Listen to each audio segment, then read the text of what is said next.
नमस्कार, राष्ट्रपोस्ट से मैं पवन केसवानी।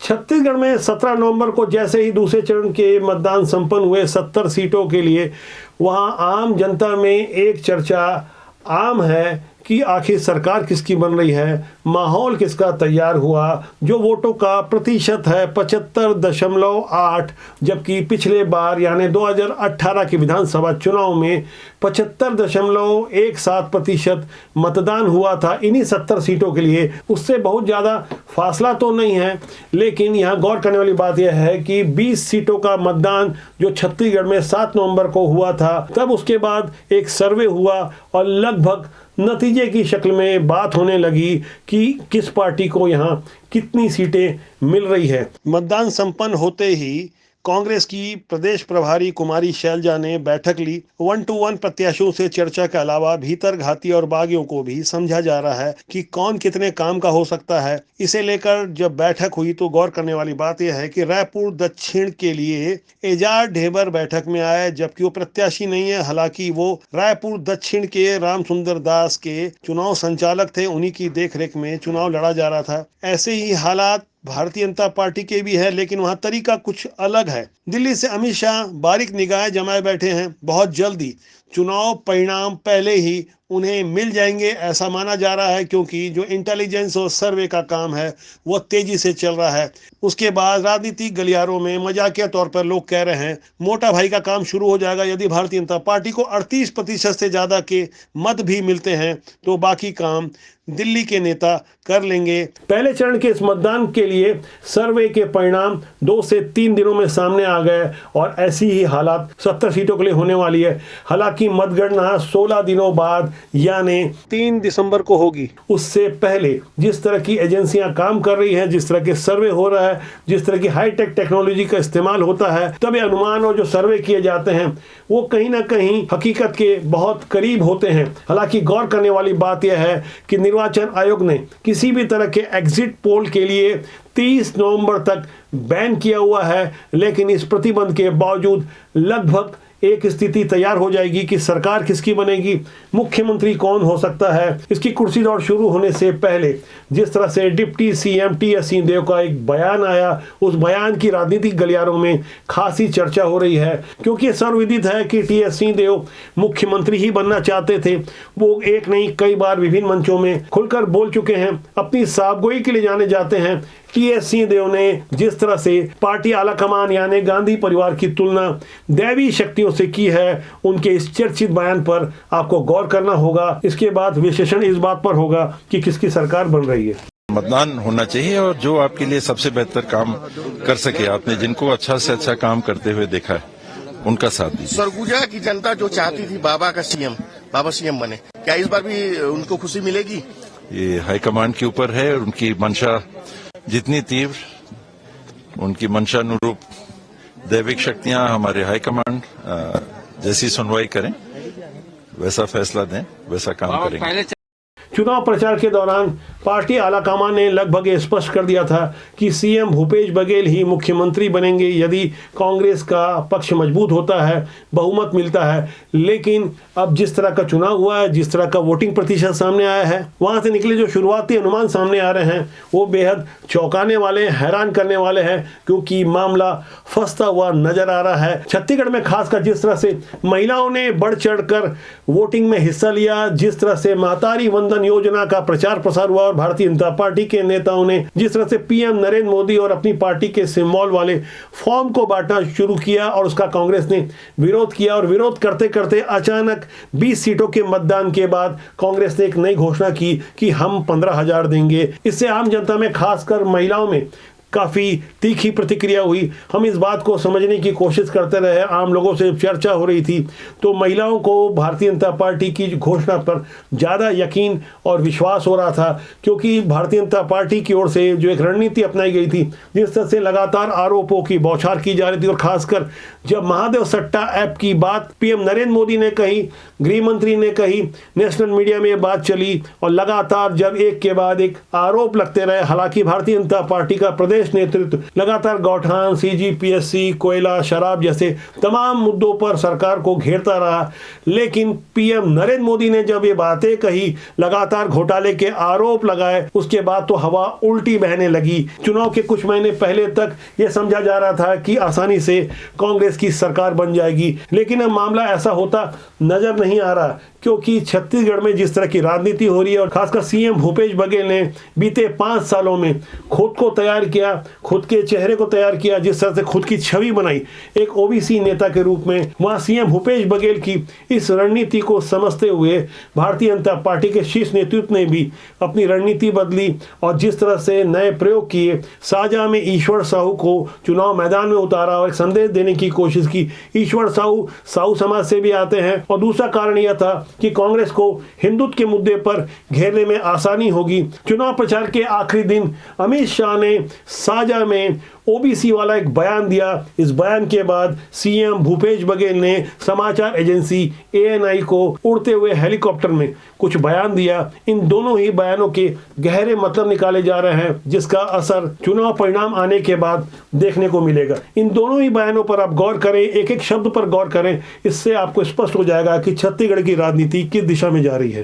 पहली बार देश को अति पिछड़ा समाज का प्रधानमंत्री देने का काम भारतीय जनता पार्टी ने किया है। मोदी जी की मंत्रिमंडल में 27 मंत्री पिछड़ा समाज से है। 303 सांसदों में करीब 100 सांसद पिछड़ा समाज से है। 1358 विधायकों में 27% विधायक पिछड़ा समाज के हैं और राहुल बाबा ओबीसी समाज को गाली देने का काम करते हैं। मैं तो प्रधानमंत्री जी से कहना चाहूंगा, वो मुझे गाली दे रहे हैं, छत्तीसगढ़ में आके मुझे गाली दे रहे हैं ना, झूठा आरोप लगा रहे हैं। मैं किस समुदाय से आता हूँ? ओबीसी वही भर है क्या? ओबीसी मैं भी हूँ। वो तो जब मुख्यमंत्री बना तब वो संशोधन करके ओबीसी में आया, नहीं तो ओबीसी भी नहीं थे वो।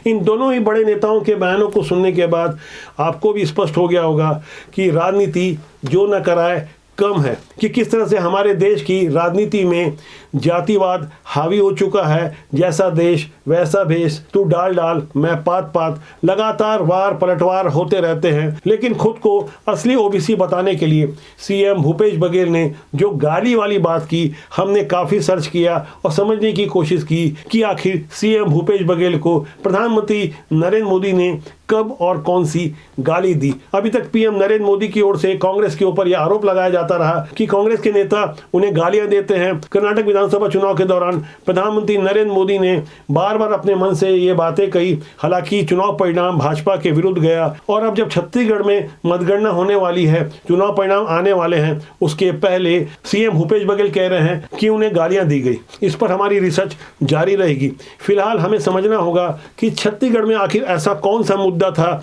जिससे भारतीय जनता पार्टी आशान्वित हो गए और राजनीति के जानकार अब ये मानने लगे हैं कि भारतीय जनता पार्टी की सरकार छत्तीसगढ़ में बन सकती है। दरअसल जिस तरह के आंकड़े सामने आ रहे हैं, उसके लिए अब रिसर्च हो रही है कि आखिर ऐसा कौन सा मुद्दा था जो काम कर गया।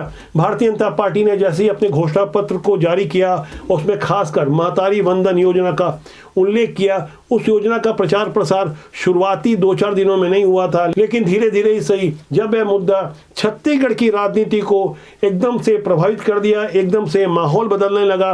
खासकर 7 नवंबर को प्रथम चरण के मतदान के बाद यह स्पष्ट हो गया कि भारतीय जनता पार्टी को करीब 12 सीटें मिल सकती है। यह सर्वे के परिणाम जब सामने आए, इसके बाद जो इंटेलिजेंस काम कर रहा था, जिस तरह की रिपोर्ट सीएम भूपेश बघेल और कांग्रेस के रणनीतिकारों को मिली, उसके बाद वो 15,000 वाली गिरी लक्ष्मी योजना को भी घोषित करना पड़ा। कांग्रेस की इसी दुखती रख को समझते हुए असम के मुख्यमंत्री हेमंता बिस्वा शर्मा ने चुनाव प्रचार थमने के पहले ये गहरी बातें कही थी।